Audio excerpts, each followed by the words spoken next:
Namaste. Good morning, dear students. Once again, I am with you with new topic of English grammar of standard 10, and that is voice. But before that, I would like to share a very wonderful thought with you. That is, very often difficult roads lead to beautiful destination. It means ઘણીવાર આપણને વિકટ લાગે એવો કપરામાં કપરો માર્ગ, મુશ્કેલ ભર્યો માર્ગ ઘણીવાર આપણને આપણા સુંદર એવા ગંતવ્ય સ્થળ સુધી, આપણા ધ્યેય સુધી લઈ જતો હોય છે. So dear students, don't be afraid of difficulties or obstacles. કોઈ પણ પ્રકારનું આપણું લક્ષ્ય કે આપણું ધ્યેય કે સફળતા હાંસલ કરવામાં વચ્ચે અંતરાય આવે, મુશ્કેલી આવે, વિઘ્ન આવે તો એનાથી ગભરાવું નહીં. અંતરાય ભર્યો, વિઘ્ન અને અડચણ ભર્યો માર્ગ જ આપણને આપણા લક્ષ્ય સુધી ઘણીવાર પહોંચાડે છે. Okay, so in short we can say that વિકટતા જ આપણને સફળતાની નિકટતા અપાવે છે. ઓકે, આ રીતે સફળતાની નિકટતા સુધી લઈ જનારા, આવા સફળતાની કેડી સુધી લઈ જનારા આ સુંદર વિચાર બીજ સાથે આવો સફળતાની કેડી રૂપ આ વિડિયો લેક્ચરના માધ્યમથી કરીએ આજના સેક્શનની શરૂઆત. સો in this part of video lecture we shall start with voice. આપણે વોઇસથી શરૂઆત કરીશું. એ પહેલા બિફોર વી સ્ટાર્ટ, એક્ઝામમાં એ કેવી રીતે પૂછાય છે એની માહિતી આપને આપી દઉં. સ્ટાન્ડર્ડ 10માં બોર્ડની એક્ઝામમાં સેક્શન ડીમાં ક્વેશ્ચન નંબર 51 એની અંદર ડુ એઝ ડિરેક્ટેડમાં ટોટલ 4 માર્કના 2 પેરેગ્રાફ પૂછાય છે. એમાંનો જે સેકન્ડ પેરેગ્રાફ છે 2 માર્કનો, that will be of voice. Voice તમારે ક્યાં તો એક્ટિવ વોઇસમાંથી પેસિવ વોઇસનું પૂછાય અથવા પેસિવમાંથી એક્ટિવ વોઇસ કરવાનું પૂછાય છે.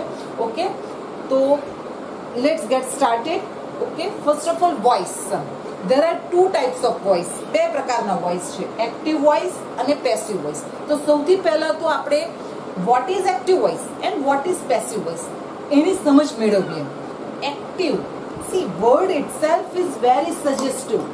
એક્ટિવ આપણે કહીએ ને, ક્લાસમાં કોઈ સ્ટુડન્ટ ખૂબ જવાબ આપતું હોય, બધામાં પાર્ટિસિપેટ કરતો હોય તો આપણે કહીએ કે આ સ્ટુડન્ટ બહુ એક્ટિવ છે. એક્ટિવ મીન્સ સક્રિય, ક્રિયાશીલ, જેની અંદર જે સેન્ટેન્સ એટલે કે વાક્યની અંદર કર્તા ખૂબ સક્રિય હોય, ખૂબ ક્રિયાશીલ હોય, કર્તા જાતે ક્રિયા કરતો હોય, એને આપણે કહીશું active voice. Passive, passive means નિષ્ક્રિય. એઝ ફોર એક્ઝામ્પલ, ક્લાસમાં કોઈ સ્ટુડન્ટ છે કઈમાં ભાગ ન લેતું હોય, કોઈ ક્વેશ્ચનના જવાબ ન આપતું હોય, ખૂબ જ કઈમાં રિસ્પોન્સ જ ન આપતું હોય તો આપણે કહીએ આ તો બહુ પેસિવ છે. ઓકે, પેસિવ મીન્સ નિષ્ક્રિય. મીન્સ જે સેન્ટેન્સની અંદર ગ્રામેટિકલ ટર્મમાં આપણે આ ટર્મને કેવી રીતે સમજીશું?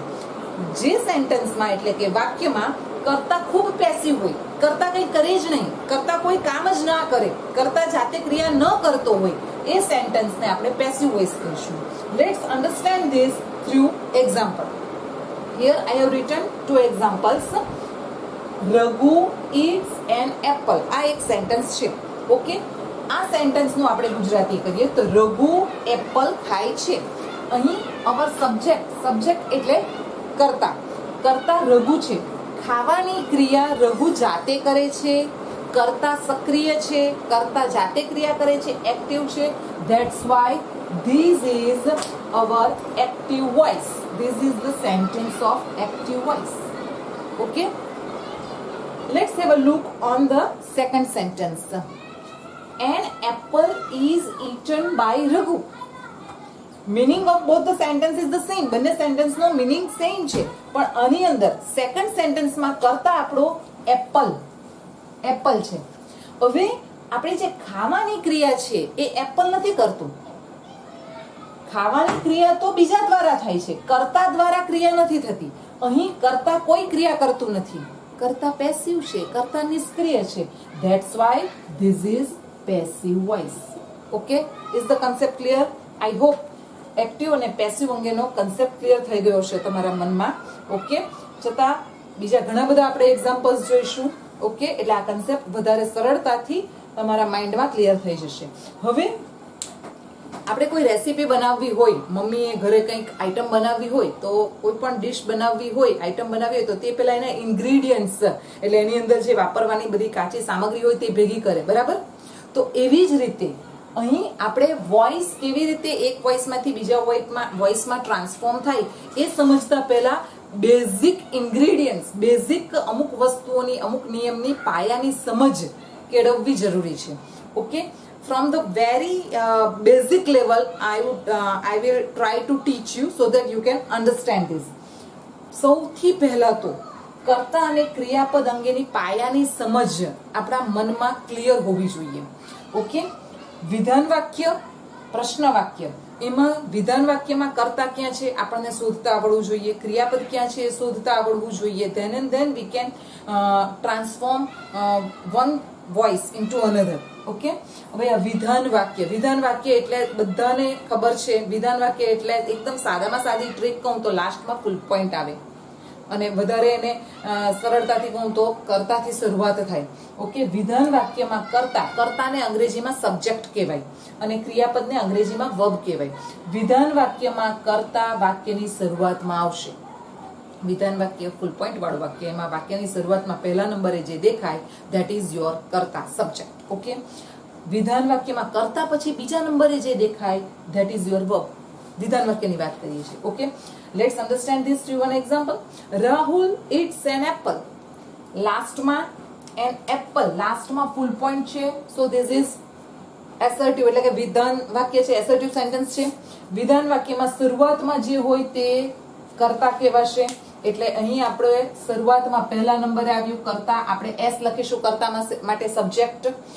કર્તા પછી બીજા નંબરે જે હશે એ ક્રિયાપદ કહેવાશે, so it's, this will be our verb. Okay, એટલે વિધાન વાક્યમાં કર્તા ક્રિયાપદ શોધતા તમને આવડી જાય. હવે આપણે વાત કરીએ પ્રશ્ન વાક્યની. પ્રશ્ન વાક્ય it's very easy to identify interrogative sentence. પ્રશ્ન વાક્ય ઓળખવાનું તો ખૂબ ઇઝી છે. લાસ્ટમાં ક્વેશ્ચન માર્ક હોય એટલે ખબર જ પડી જાય. પ્રશ્ન વાક્યમાં કર્તા ક્યાં આવશે? ક્રિયાપદના બે રૂપની વચ્ચે. યાદ રાખજો, પ્રશ્ન વાક્યમાં કર્તા ક્યારેય પણ શરૂઆતમાં આવતો નથી. પ્રશ્ન વાક્યમાં શરૂઆત ક્રિયાપદથી થાય છે. પ્રશ્ન વાક્યમાં કર્તા ક્યાં આવશે? ક્રિયાપદના બે રૂપની વચ્ચે. અહીં મેં લખ્યું છે V S V. V means verb, S means subject, કર્તા. બે વી એટલે કે બે વર્બ, બે ક્રિયાપદની વચ્ચે કર્તા આવશે. તો ક્રિયાપદ ક્યાં આવશે? જો બે ક્રિયાપદની વચ્ચે કર્તા હોય, બરાબર, તો ક્રિયાપદ ક્યાં હશે? કર્તાની આજુબાજુમાં. ઓકે, પ્રશ્ન વાક્યમાં ક્રિયાપદ કર્તાની આજુબાજુમાં હશે. Okay, let's understand this through one example. Do you like pizza? આ એક એક્ઝામ્પલ છે. ક્વેશ્ચન માર્ક એટલે પ્રશ્નાર્થ વાક્ય, એ ખબર પડી જશે. બે ક્રિયાપદની વચ્ચે કર્તા એટલે આ જે છે, આ ડુ અને લાઈક એ આપણા બે ક્રિયાપદ છે, વર્બ છે. એ બેની વચ્ચે આ યુ જે છે ધેટ ઇઝ અવર સબ્જેક્ટ, કર્તા. ઓકે, અને ક્રિયાપદ ક્યાં છે? કર્તાની આજુબાજુ, તો do like that is our verb.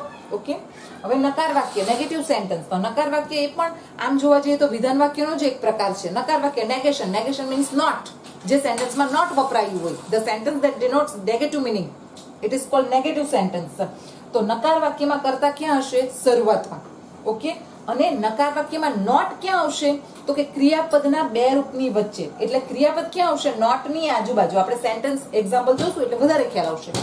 નોટની આજુબાજુ આવશે, બરાબર. આઈ hope you can visualise this, you can see this. Okay, છતાં જોવામાં તમને જો કદાચ અનુકૂળતા ન રહે તો હું બોલું છું. નકાર વાક્યમાં ક્રિયાપદ જે છે તે નોટની આજુબાજુ આવશે. આ મેં વી લખ્યો છે. વી એટલે ક્રિયાપદ, બીજી બાજુ પણ વી ક્રિયાપદ, બે ક્રિયાપદની વચ્ચે નોટ આવશે. એક્ઝામ્પલ જોશું. I do not like tea. વિધાન વાક્ય છે, શરૂઆતમાં આવશે એ કર્તા કહેવાશે. જુઓ, નોટ ક્યાં વપરાયું છે? નોટની આગળ અને પાછળ જે આવે ધેટ ઇઝ અવર વર્બ, ક્રિયાપદ. ઓકે, આ રીતે આપણે કર્તા અને ક્રિયાપદ અંગે પાયાની સમજ મેળવી. હવે કર્તા ક્રિયાપદ ઉપરાંત બીજું જે એક મહત્વની વસ્તુ છે વોઇસમાં જાણવા જેવી, ધેટ ઇઝ કર્મ. કર્મને અંગ્રેજીમાં ઓબ્જેક્ટ કહેવાય. નાઉ વોટ ઇઝ ઓબ્જેક્ટ? કર્મ એ શું છે? Very simple way to identify object. Object ઓળખવાની ખૂબ જ સિમ્પલ રીત. ક્રિયાપદને શું પ્રશ્ન પૂછવાથી, ઓકે, રિમેમ્બર, શું ક્રિયાપદને શું પ્રશ્ન પૂછવાથી તમને જે મળે ધેટ ઇઝ યોર ઓબ્જેક્ટ, કર્મ. ઓકે, હવે કર્મના પણ પાછા બે પ્રકાર છે.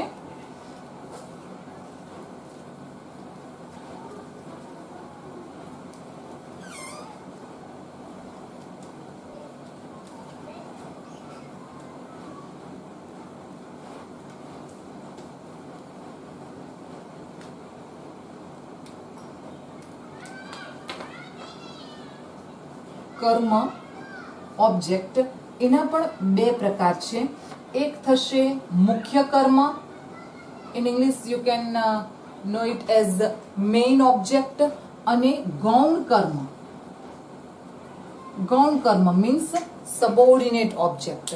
ઓકે, મુખ્ય કર્મ એટલે શું? તો કે કેવી રીતે મળે? ક્રિયાપદને આપણે શું પ્રશ્ન પૂછીએ અને જે જવાબ મળે, that is your main object.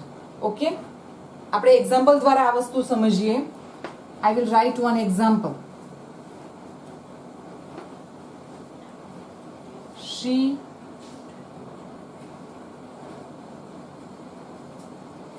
taught English. આ એક સેન્ટેન્સ છે. ઓકે, વિધાન વાક્ય છે, લાસ્ટમાં ફૂલ પોઈન્ટ છે એટલે વિધાન વાક્ય છે.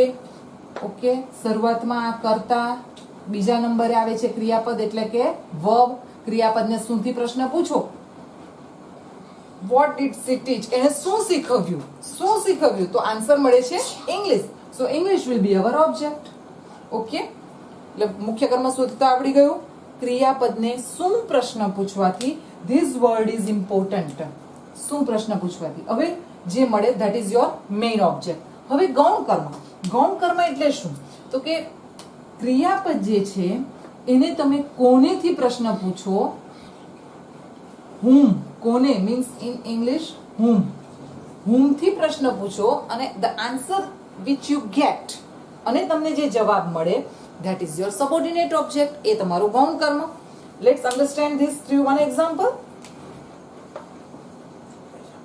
I gave him a pen. This is one sentence. આ એક એક્ઝામ્પલ છે. આની અંદર આપણે મુખ્ય કર્મ અને ગૌણ કર્મ બંને સમજીશું. ઓકે, સૌથી પહેલા તો લાસ્ટમાં ફૂલ પોઈન્ટ છે એટલે સમજી જવાય કે આ વિધાન વાક્ય છે, એસર્ટિવ સેન્ટેન્સ છે. વિધાન વાક્ય છે, કરતા ક્યાં આવશે? વાક્યની શરૂઆતમાં. હવે કર્તાના સ્થાને હું સબ્જેક્ટ લખીશ એટલે ખ્યાલ આવી જશે. સબ્જેક્ટ મીન્સ કરતા. વિધાન વાક્ય છે, ક્રિયાપદ ક્યાં આવશે? કરતા પછી બીજા નંબરે વર્બ. ઓકે, ક્રિયાપદને પ્રશ્ન પૂછીશું શુંથી. I gave him a pen. મેં એને શું આપ્યું? તો જવાબ શું મળે છે? Pen. A pen. A pen એ આપણું થશે મુખ્ય કર્મ, મેઇન ઓબ્જેક્ટ, મુખ્ય કર્મ. મેં કોને પેન આપી? તમે કોનેથી પ્રશ્ન પૂછો ક્રિયાપદને. કોને પેન આપી? તો આન્સર શું મળશે? તેને, હિમ.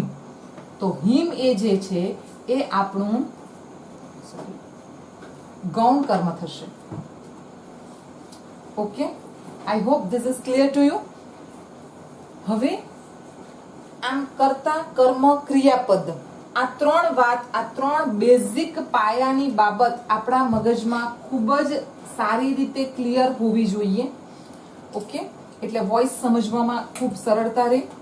બીજી એક વાત છે બાય પ્રેપોઝિશન. બાય મીન્સ દ્વારા. બરાબર? બાય શબ્દ જે છે એ હંમેશા પેસિવ વોઇસમાં જ આવશે. બાય એક્ટિવ વોઇસમાં વપરાશે નહીં.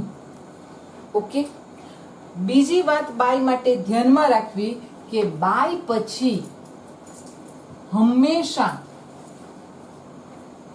ઓબ્જેક્ટિવ કેસ એટલે ગુજરાતીમાં કર્મ વિભક્તિ જ આવે. હું શોર્ટમાં લખું છું, વી મીન્સ વિભક્તિ. હંમેશા કર્મ વિભક્તિ જ આવે. ઓકે, આ જ વસ્તુને વધારે સરળતાથી આપણે સમજીશું.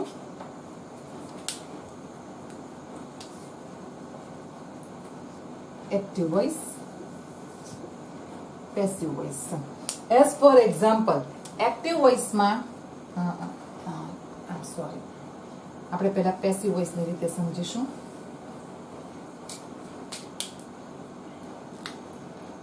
પેસિવ વોઇસ અને એક્ટિવ વોઇસ. જો પેસિવ વોઇસમાં as for example by me આપ્યું હોય, બરાબર? બાય મી, મી એ કર્મ વિભક્તિ થઈ, બરાબર? તો એક્ટિવ વોઇસમાં આઈ હશે, બરાબર? એ જ રીતે આપણે બંને રીતે સમજી શકીએ. એક્ટિવ વોઇસમાં આઈ હોય તો પેસિવ વોઇસમાં બાય મી થશે, બરાબર? એ જ રીતે જો એક્ટિવ વોઇસમાં વી હોય તો પેસિવ વોઇસમાં બાય અસ થશે. વી ની કર્મ વિભક્તિ ઓબ્જેક્ટિવ કેસ. બરાબર. જો એક્ટિવ વોઇસમાં યુ હશે તો પેસિવ વોઇસમાં બાય યુ થશે. ઓકે. ટૂંકમાં બાય પછી કર્મ વિભક્તિ આવશે. આપણે આગળ સમજીશું, બીજા સર્વનામ આપણે સમજીશું.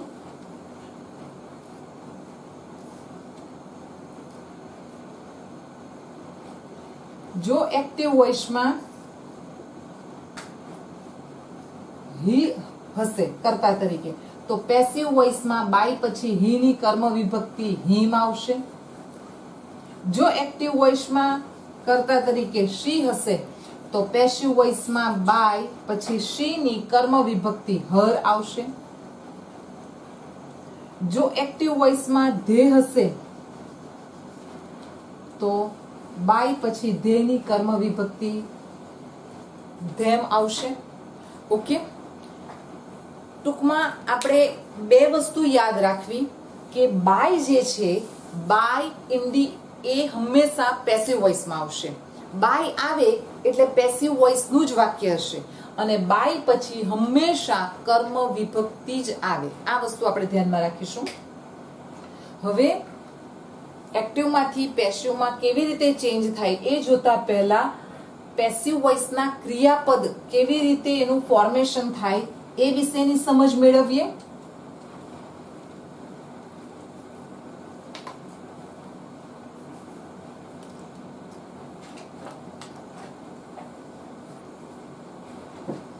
પેસિવ વોઇસના સૂત્ર, ક્રિયાપદને નું પેસિવ ફોર્મ કેવી રીતે બને એની વિશેની સમજ મેળવીશું. જુઓ, આ પેસિવ વોઇસના સૂત્ર જે છે એમાં અમુક 2 કે 3 શોર્ટ ટ્રીક જ યાદ રાખવાની છે. બધા કાળના સૂત્ર પાકા કરવાની જરૂર નથી. તમે માત્ર શોર્ટ ટ્રીક યાદ રાખો એટલે તમે ઓટોમેટિકલી એક પરથી 2-3 કાળના સૂત્ર યાદ રાખી શકો. સૌથી પહેલી બાબત, કોમન બાબત એ વસ્તુ યાદ રાખવી કે પેસિવ આવે એટલે ક્રિયાપદના રૂપમાં V3 જે છે એ આવે અને આવે જ. V3 જેને તમે પાસ્ટ પાર્ટિસિપલ તરીકે ઓળખો છો, જેને ગુજરાતીમાં ભૂતકૃદંત કહેવાય છે. બરાબર.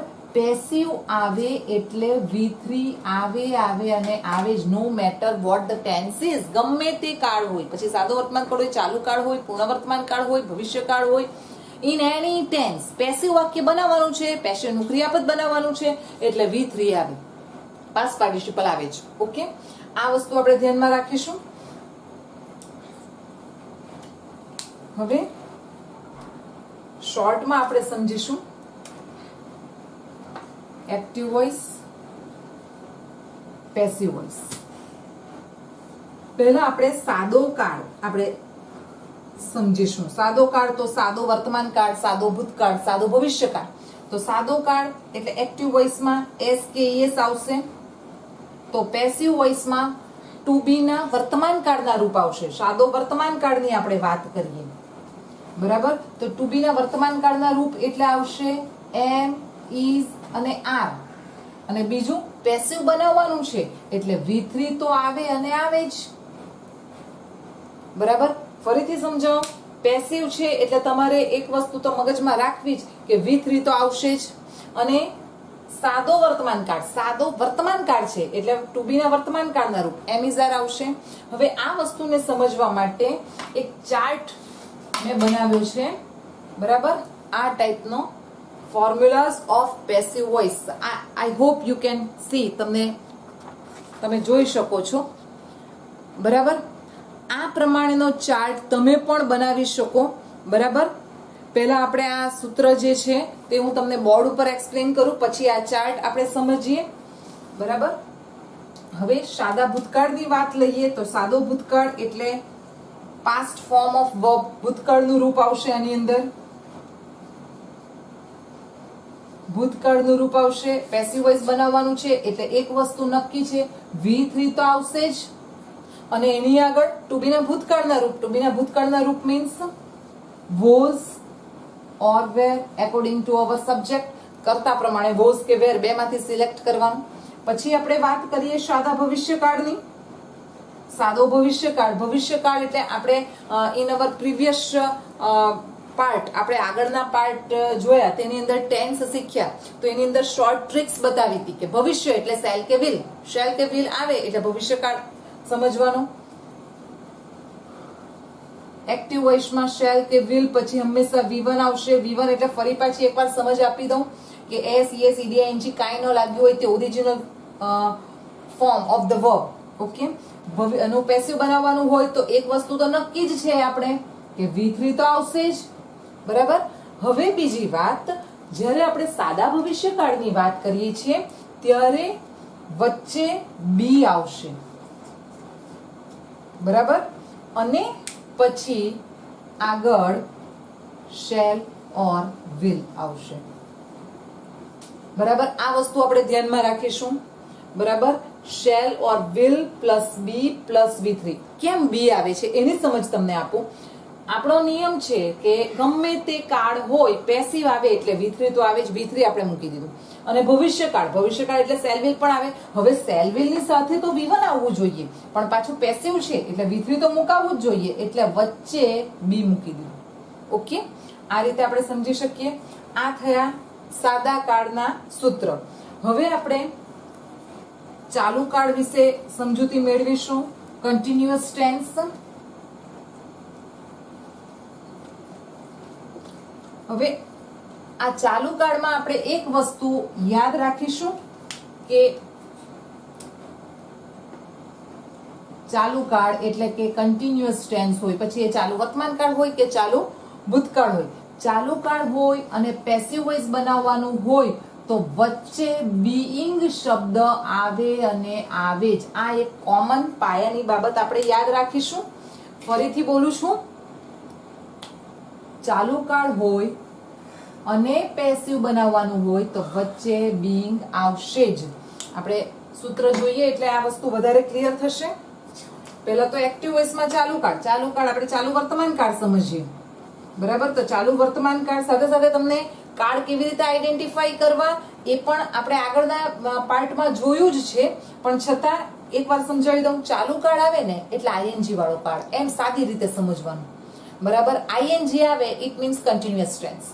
ઓકે, અહીંયા ING ચાલુ એટલે ING, પછી ચાલુ વર્તમાન કાળ હોય કે ભૂતકાળ. ING જોઈએ એટલે તમારા મગજમાં સ્ટ્રાઇક થઈ જવું જોઈએ કે અહીંયા ચાલુ કાળ આવે. પછી વર્તમાનની વાત છે એટલે આગળ આવશે એમ ઇઝ આર. So simple. હવે આ વસ્તુને આપણે પેસિવમાં કન્વર્ટ કરવી છે તો આપણો બેઝિક નિયમ કયો છે? પેસિવ આવે એટલે V3 તો આવે જ. અહીંયા V3 લખી દીધું. પછી બીજો નિયમ અત્યારે આપણે કયો શીખ્યા કે ભાઈ ચાલુ કાળની વાત છે, પેસિવ બનાવવાનું છે એટલે આપણે વચ્ચે મૂકીશું બીંગ. બરાબર. અને આગળ મૂકીશું એમ, ઇઝ અને આર. ઓકે. હવે ચાલુ ભૂતકાળની વાત કરીએ તો ચાલુ ભૂતકાળ પણ બહુ ઈઝી. ચાલુ છે એટલે ING તો આવવાનું જ છે, અને ભૂતકાળ એટલે ટુ બી ના ભૂતકાળના રૂપ વોઝ અથવા વેર. આ જ વસ્તુને આપણે પેસિવમાં કન્વર્ટ કરવી હોય. હવે બીજી એક વાત તમને વચ્ચે જણાવી દઉં કે જનરલી 10th માં ચાલુ વર્તમાન કાળ અને ચાલુ ભૂતકાળમાં પેસિવ વોઇસના સંદર્ભમાં એનો એટલો બધો ઉપયોગ થતો નથી. ઘણી મોટે ભાગે નથી પૂછાતું, પણ આપણે વોઇસ જ્યારે શીખીએ જ છીએ બરાબર, તો સાથે સાથે એના આપણે એક જ વસ્તુ યાદ રાખવાની છે, કારણ કે 11th 12th માં તો this will B helpful to you. આ આવવાનું જ છે 11th 12th માં તો બરાબર. એટલા માટે મેં ચાલુ કાળ તમને 10મા ધોરણમાં પણ આમાં ઇન્ક્લુડ કર્યો છે. આપણે ખાલી બે જ વસ્તુ યાદ રાખવાની છે કે ચાલુ કાળ એટલે વચ્ચે બીઈંગ આવે પેસિવ વોઇસમાં. બરાબર. ઓકે.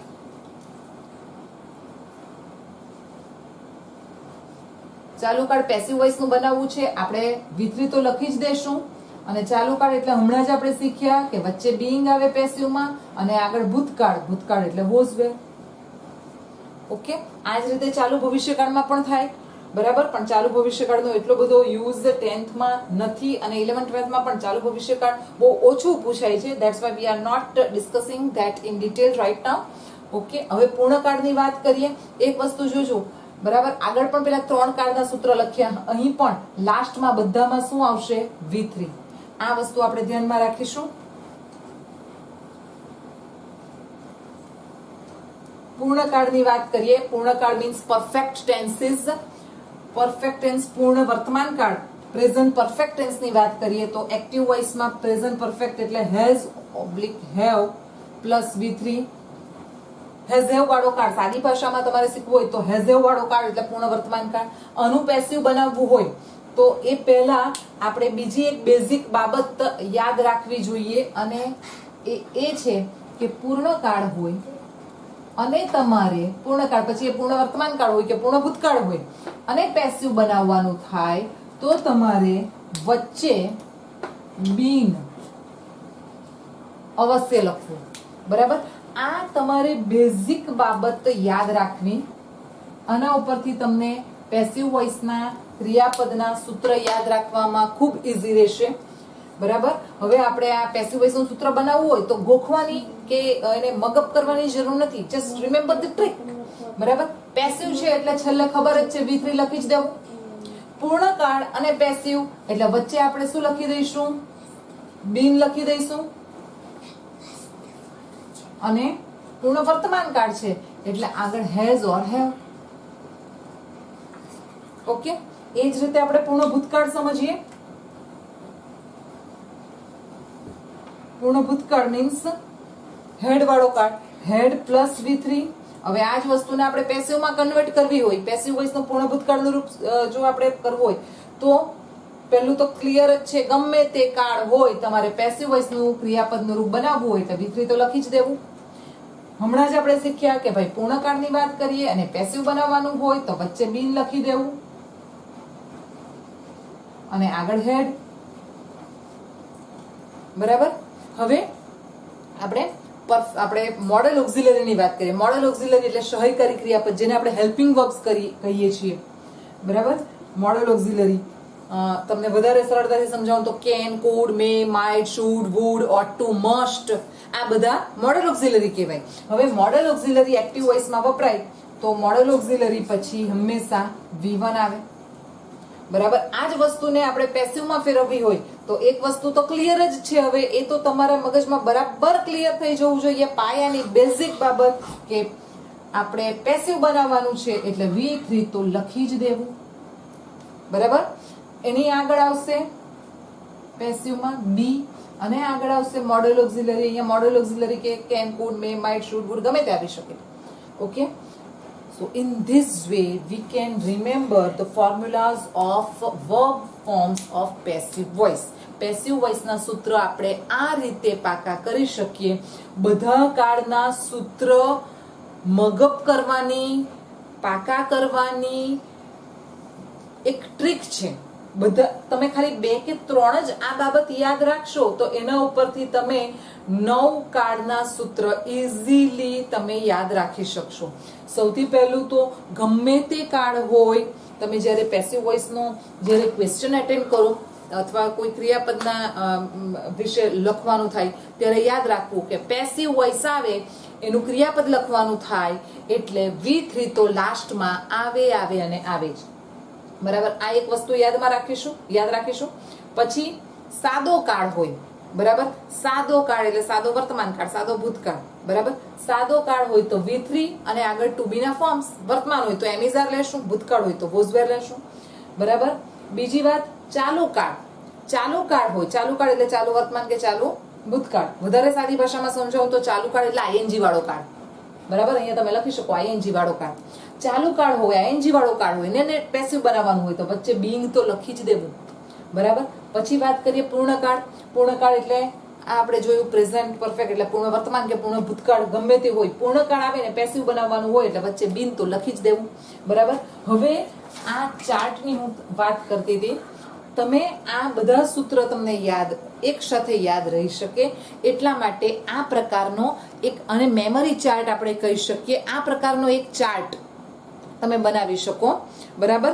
અહીં મેં એક્ટિવ વોઇસ કાળ, એક્ટિવ વોઇસ, પેસિવ વોઇસ એના સૂત્ર જે અહીં તમને બોર્ડ ઉપર સમજાવ્યા છે એ લખ્યા છે અને એની સાથે ક્રિયાપદનું એક ક્રિયાપદનું ઉદાહરણ પણ આપ્યું છે, એક્ઝામ્પલ પણ આપ્યું છે, એટલે એ તમને બરાબર તમને ખ્યાલ આવે કે આ ક્રિયાપદ આ રીતે કન્વર્ટ થાય. આઈ હોપ યુ કેન સી, તમે જોઈ શકો છો, વાંચી શકાય છે તમને, બરાબર. જુઓ, સાદા વર્તમાન કાળમાં ગો અને ગોઝ છે, તો હવે હું તમને એક્ઝામ્પલ જ સમજાવું છું, સૂત્રો તો સમજાવી દીધા તમને બોર્ડ ઉપર, બરાબર. તો પેસિવ વોઇસમાં શું થશે, એક તો ગો કે ગોઝ ગમે તે હોય, આપણે પેસિવ આવે એટલે V3 તો આવે જ, એટલા માટે અહીં ગોન લખ્યું, ગો, વેન્ટ, ગોન, ઓકે. આ ગોન V3, અને એની આગળ એમ, ઇઝ, આર ટુ બી ના પ્રેઝન્ટ ફોર્મ્સ. પછી સાદા ભૂતકાળની વાત કરીએ, દાખલા તરીકે વેન્ટ હોય ક્રિયાપદ, બરાબર. પેસિવ વોઇસ એટલે હવે ખબર જ છે આપણને, V3 તો આવે જ, એટલે ગોન તો લખી જ દીધું. અને ભૂતકાળની વાત છે, સાદા ભૂતકાળની, એટલે ટુ બી ના ભૂતકાળના રૂપ વોઝ વેર, એટલે વોઝ વેર ગોન થાય, બરાબર. ભવિષ્યકાળ, તો ભવિષ્ય એટલે વિલ ગો, દાખલા તરીકે હોય, એક્ઝામ્પલ ક્રિયાપદ તરીકે. તો પહેલા તો V3 તો લખી જ દીધું, ગોન, અને એની આગળ ટુ બી ના ભવિષ્યકાળના રૂપ એટલે વિલ બી અથવા તો શેલ બી, બરાબર. પછી પૂર્ણકાળની આપણે વાત કરીએ તો પૂર્ણકાળમાં હેઝ હેવ પ્લસ V3, બરાબર. એક્ઝામ્પલ હેઝ ગોન હોય તો એનું પેસિવ બનાવવું હોય તો V3 ગોન તો લખી જ દીધું, વચ્ચે બીન, અહીં બીન લખ્યું છે, અને આગળ has, okay. Has or have according to the new subject. પછી પૂર્ણ ભૂતકાળની વાત કરીએ, એમાં એક્ઝામ્પલ જો હેડ ગોન હોય ક્રિયાપદ તરીકે, બરાબર, તો એનું પેસિવ V3 ગોન તો લખી જ દીધું, પૂર્ણકાળની વાત છે એટલે પેસિવમાં મેં બીન લખ્યું છે, અને અહીં હેડ આવ્યું, બરાબર. હવે ચાલુ કાળની વાત કરીએ, ચાલુ વર્તમાન કાળ, તો એમ, ઇઝ, આર પ્લસ ING, બરાબર. હવે એનું પેસિવ બનાવવાનું એટલે V3 તો લખી જ દેવાનું, ઇઝ ગોઈંગ હોય તો છેલ્લે ગોન તો લખી જ દીધું. અને ચાલુ કાળ પેસિવમાં આપણે શીખ્યા કે વચ્ચે બીઈંગ આવે એટલે અહીં બીઈંગ લખ્યું, અને આગળ ઇઝ, એમ, ઇઝ, આર માંથી તમે નવા કરતા પ્રમાણે ગમે તે લખી શકો, બરાબર. એ જ રીતે ચાલુ ભૂતકાળમાં પણ તમે બનાવી શકો, મોડેલ ઓક્ઝિલરીમાં પણ તમે આ રીતે એક્ઝામ્પલ્સ સૂત્ર ઉપરથી બનાવી શકો. હવે આ રીતનો chart, I request all students to prepare this type of chart on your own. આ પ્રકારનો ચાર્ટ તમારે બનાવવાનો છે. એક બાજુ બધા એક્ટિવ વોઇસ, પેસિવ વોઇસ, એક બાજુ બધા કાળ, સાદો વર્તમાન કાળ, બીજી બાજુ એનું સૂત્ર, બરાબર.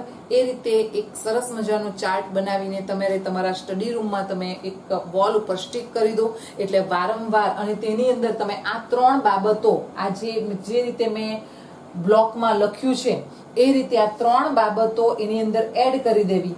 આ 3 વસ્તુ યાદ રાખશો એટલે પેસિવ વોઇસના સૂત્ર તમને ઇઝીલી યાદ રહેશે, બરાબર. એક સરસ મજાને કલરફુલ સ્કેચ પેનથી ચાર્ટ બનાવીને આ ઇન્ક્લુડ કરીને તમે લગાવી દો, તો I am sure that you can definitely easily remember formulas, okay. તો આ હતા પેસિવ વોઇસના સૂત્ર. હવે કેવી રીતે વોઇસ ઓળખવો, એક વોઇસને બીજા વોઇસમાં કેવી રીતે ટ્રાન્સફોર્મ કરવો, બરાબર, that we will see in our next part, okay. I hope you have understood this very well, okay. Goodbye, thank you.